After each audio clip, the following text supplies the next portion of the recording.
Hi friends, అందరూ ఏం చేస్తున్నారు? నేనైతే చేపల్ని కట్ చేస్తున్నాను. పక్కి చేపలు అయితే తీసుకున్నాను ఫ్రెండ్స్. ఇవి వచ్చి చిరుమాడు పక్కిలు అంటారు మా సైడ్. మీ సైడ్ ఏమంటారు? వీటిల్ని మా ఊర్లో అయితే 100 రూపాయలు, ఇక్కడైతే 200 తీసుకున్నారు. ఈ చేపల్ని మనం సింపుల్ వేలో ఎలా కట్ చేసుకోవాలో మీకైతే చూపిస్తాను రండి.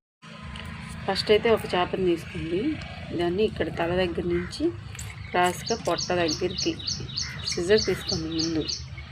తర్వాత దీంట్లో పొట్టలో ఉండేదంతా ఇలా మళ్ళీ మనం ఉప్పేసి కడుగుతాం, అప్పుడు పోద్ది ఇంకా నీట్గా.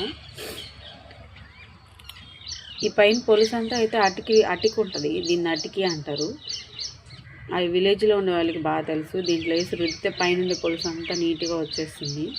కట్ చేసుకొని కత్తిపీటతో కోయాలంటే కొంచెం నడుము నొప్పులని అట్లా ఉంటాయి కదా, ఇట్లా అయితే కొంచెం మనకి చాలా ఈజీగా ఉంటుంది. ఇలా అయితే ట్రై చేయండి మీరు ఖచ్చితంగా. అయితే ఈ చేప అయితే మీకు తెలిస్తే మాత్రం ఖచ్చితంగా కామెంట్ అయితే చేయండి. ఈ చేప మీకు తెలుసా? ఈ చేప పేరేంటో ఖచ్చితంగా తెలిసిన వాళ్ళు కామెంట్ చేయండి. బాయ్.